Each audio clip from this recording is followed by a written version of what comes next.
HTDOC, the show where we talk about how to do online church. I'm Reverend Jim Keat, the digital minister at the Riverside Church and the director of online innovation at Convergence.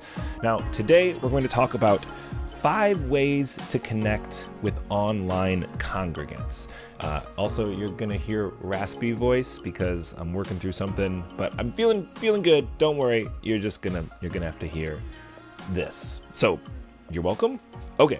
Now, we're talking about 5 ways to connect with online congregants because chances are you've been looking at how to do this either actively, passively, because you probably have some online congregants, people who have connected with your church, your worship service, your ministries through these online ways, Zoom, YouTube, Facebook, whatever platform method you're using. How do you intentionally and actively connect with them? That's what we're going to talk about. This isn't a new conversation. The church has been talking about this, since we built buildings, I guess. People come in and check us out. How do we connect with those people so they get more engaged and more connected to the work that we are called to do as a faith community? So now we're going to ask that question and kind of apply that same lens to the internet. So let's talk through this 5 ways. Here is the first one. Say hello. Hi, how you doing? Digital greeters. Now, I've talked about this in previous videos a bit, but let's drill down a bit more for this. Digital greeters, just someone to welcome those individuals who are coming to your online services, your online programs and classes. Basically, be intentional. Imagine walking into a in-person church and there's just nobody at any door and you just kind of sneak in. Am I in the right place? Is this where I go? Okay, I guess I just sit someplace. Should I go find a bulletin somewhere? Where are the bulletins? Which way is up? I don't know we have greeters specifically to let people know, hey, you're in the right place. Welcome. You're welcome here. Can I answer any questions you might have? Here's a program, a bulletin, bathrooms are over there, all that good stuff. The same is needed in these online spaces. Someone to welcome people as they're entering, making them recognize, remember, and feel seen, heard, and included in the experience. I think this can look a couple of different ways. If you're using like YouTube Live, Facebook Live for your worship services, I think there's 2 ways to greet these people. One of them, which is important, but I would say is the second most important, is whoever's in the room doing the live experience that's being broadcast, make sure they welcome the online congregants as well. Recognize that there are more people in worship than people in the room. There are people online as well. Sometimes there's even more people online than in the room. So make sure you welcome them when you're welcoming everybody. But then actually those digital greeters, the digital greeter, having someone who's in that digital space to welcome those online congregants contextually. YouTube Live, Facebook Live, it's someone in the live chat. That's what I often do at Riverside. We use YouTube Live for our Sunday morning worship service. And so I'm in the live chat most weeks. I often start the service by just asking people, let us know where you're joining us from for worship this morning. And so people will say, hi, I'm on 14th Street in New York City. Hey, Jacqueline, so great to see you in worship today. So glad you could join us. I'm in Pennsylvania. Hey, Will, glad you're with us again. I'm in California. Whoa, it must be early over there for you. Good morning. Some way that people can say something and then say something back. Greet them, acknowledge them, welcome them. Or if you're using Zoom for your worship service, when people are joining, have someone welcome them by name. This is great because you see their names pop up as they join. Hey, Carol, so glad to see you this morning. Raymond, wonderful to have you. Ronald, it's been great seeing you every single week. Welcome back to worship this morning. Maybe you do it in the Zoom chat, you do it aloud, depending on where you're at in the service and what's appropriate. But I think what that does is it lets them know that they are seen, heard, welcomed. It's like, well, imagine if the in-person greeter was handing out bulletins and shaking hands or bumping elbows maybe today, and they just were kind of looking off to the side. Doesn't feel very welcoming. It doesn't make me feel like I'm actually seen and welcomed and present. It makes me feel like, oh, are you just like a flesh vending machine? What's going on? It's the same way in online spaces when we acknowledge them personally. It lets them know that they are seen and welcomed and included. A simple little thing. Now you might be saying, great idea. Where am I going to get these digital greeters? I have a hard enough time, doing all their stuff in the church. Well, if you're the pastor, your job isn't to do all the stuff. Your job is to actually equip others to join you in doing all the stuff. You're actually the support, the shepherd, the cheerleader, the coach, not the star player. So you might take some time to build a team. Once upon a time, your church had no in-person greeters. You had to let people know this need existed, invite people to volunteer and participate, and slowly you build a culture and build a team, and now it's likely a part of your church's infrastructure. We're at this starting point with online. Chances are you might be, maybe you're light years ahead, way to go. But if you're just getting this figured out, it's going to take you a little while, weeks, months, years to get that infrastructure in place. But what you can do is be aware of what you need and where you're going, and be intentional about communicating those needs, casting that vision, and inviting people to participate. Being a digital greeter, it's a very simple way for a congregant to volunteer their time, but it's a very significant way as well. Make sure they know it's significant. That's an important aspect in casting this vision and inviting people to do it. So that's number one. Digital greeters, say hello. All right, number two, make it easy. Oh, this is very important. Create a digital Connect card. Now, I say Connect card, you might call it something else. I don't even know what we call it at Riverside. Some churches have the whole pass the little thing where you sign your name if you're in worship, visitor or whatever. A lot of places have like a little card tucked into the pew or the chair in front of you, and you can fill it out, drop it in the offering plate on Sunday to let people know that you'd like to get in touch with somebody. We've basically built a system in person, most of us at least, where there's some way for people to indicate that they want a connection to go beyond that Sunday morning experience. And so we need to do the same online. We need to make a digital version of that. We need to create that card, and then we need to let people know it's there. I mean, if you just have those physical cards in your pews, but you never acknowledge them or talk about them, maybe people will stumble upon them, but chances are you need to let them know it's there. Same for the internet. Really, this is nothing new. We're just taking the in-person stuff, putting that lens on, doing it online. So a digital Connect card, I think it could look like a couple of things. Make a form on the internet. Simple, There's lots of ways to do this. Google Forms is free.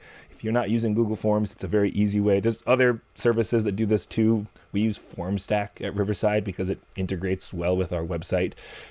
Whatever service you use, build a form, embed it on your website, and then tell people to go to mychurch.com/connect or whatever page you put that form on. So build the card, the digital card, and then let people know it's there. Put it on screen, perhaps in the online service, if you can do that. Include it in the video description. Say it aloud, put it in the live chat. Let people know this card is available so that people can just make that connection with you if they want to. Huh? Cool. All right, let's go to number 3. Send a message. Contact them outside of worship. What a novel idea. Contacting congregants outside of the worship? Are we allowed to do that? I thought we were only allowed to talk to congregants during the 1 hour on Sunday morning and inside the sanctuary. Everything else is, no, of course not. This is nothing new, but it's simply being intentional about doing the things we've always done in person and doing them online. Let's be honest, a good chunk of what a pastor does is community organizing. So we need to take those same community organizing principles about building relationships and inviting people to participate that we do in person and just doing it online. Now, it takes intentionality. It means you need to notice who's showing up online so you can follow up with them. You need to even think about, how do I get in touch with them? Do I know how to get in touch with them? Well, maybe they filled out that Connect card. There you go. Or if you're using Zoom, you could set up your Zoom programs to have a registration, which is very easy. It's just a box you check when you're building out your Zoom thing, and it gives you a link that people have to register for, and then they get the link in their email to join the meeting. It's a good security measure too. But that means you get their name and email. You can follow up with them really easily. Or I'm not against, Facebook stalking someone. Hey, Michael, it was so great to see you online for worship on Sunday. I've noticed you've been there every single week. I'd love to get in touch and just connect and talk more about how this experience has been for you. Boom. I actually did that to a congregant at Riverside, and it was incredible. Led to a really great conversation and relationship we still have today. So be intentional. Send them a message. Oh, typo. Send them a message contact them outside of the worship service. Build those relationships beyond that 1 hour on Sunday. We all know that it might start with that shared experience, but it's those conversations and those connections beyond that experience that will deepen their connection to the work that we're all doing in our contexts. Okay, let's go on to number 4. Church is more than a chair. Invite them to participate and lead. What? Are we allowed to do that? Can we let congregants lead things? Yeah, we can. Priesthood of all believers, the work of the people. That's what this whole thing's been about all along. Church is more than a chair. It's easy for church to become this kind of passive, sit there, open mouth, insert sermon. Again, this is very true for the in-person. It's very easy for that to happen online as well, when this online experience can just become like binge watching something on Netflix or something, but it's not. Church is never just that passive consumption. It's an active participation. So how can you invite these online participants and congregants to lead the service in different ways? If you're using Zoom, that's really simple. Just work them into the liturgy and have them unmute their mic and offer the prayer, lead the liturgy, read the scripture, preach a sermon. What? Or maybe you're doing YouTube Live, Facebook Live, and you're broadcasting your Sunday morning service. That's what we do at Riverside. It's worth looking into how you can include pre-recorded content into that experience. Using a video switcher lets you bring in pre-recorded content, having it played in the physical space and broadcast online as well. I like to think of that as the hybrid content. We often think of hybrid congregations, in person and online, but our content can be hybrid as well, with live in person and pre-recorded content. And that means that these online congregants can simply record themselves reading scripture, saying a prayer, doing whatever those parts of the worship service are, and it just gets dropped in and is added to the experience for everyone in the room and online. And I think that does at least 2 things. When we invite online congregants to participate and lead our worship services with us, it, number 1, lets that online congregant know you are not just a spectator. You are a participant. You are a part of making this happen. And they feel valued. And by nature of that, other online congregants feel like, oh, wait, that's a person who's online like me. I can also participate in these active ways. So it's a mirroring approach where the people who are online see themselves in that online leader as well. Now, the second thing it does is it continually reminds the people in the room that they're not the only people in worship. It can be very easy to forget about the people online because they're out of sight, out of mind. They're just in those cameras somewhere on the internet. But by bringing them in, it lets us all remember who is participating in this worship service. It's a great way to connect those online congregants and connect them to the whole community as well. Now, maybe another video we'll talk more about the specifics of how you would set that up. It's complicated, but not too complicated. Just involves basically a video switcher and a big screen, and you're good to go, more or less, and some HDMI cables.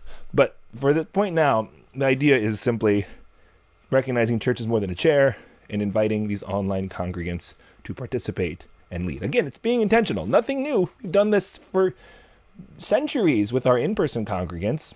Let's just use the same intentionality for our online congregants.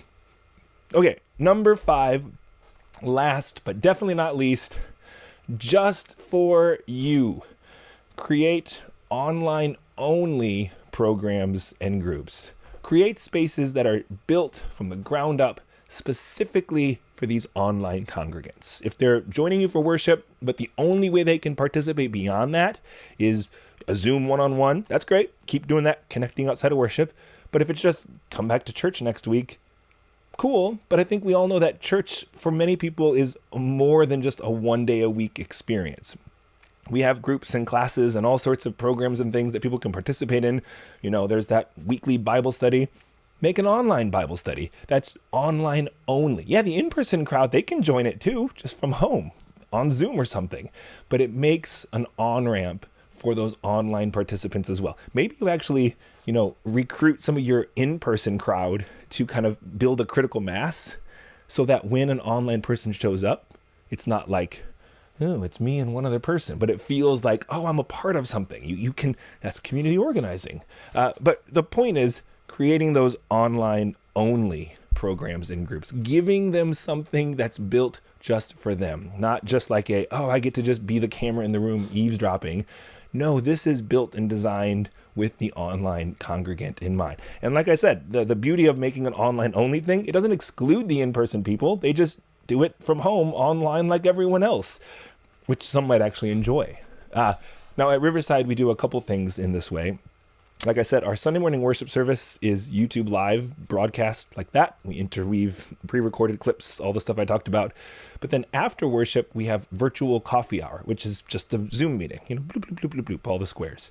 We have a conversation with the preacher. So it's something kind of exclusive and unique about it. You get to have a little more time to talk about the sermon that the preacher just offered, but it's really just a space for congregants to connect with one another in that digital space. We'll have some people who are there every single week because they aren't anywhere near New York City where the church is. And we'll have others who are there kind of every couple of weeks. They kind of go back and forth between worshiping online and coming into the building. So whatever people are comfortable with and able to do, but it's designed with that online congregant in mind. We also do a morning prayer service on Zoom, 8 a.m. Monday through Friday. We've been doing that for almost 2 years now, and it's going to keep happening on Zoom. I can't imagine that ever happening in the building.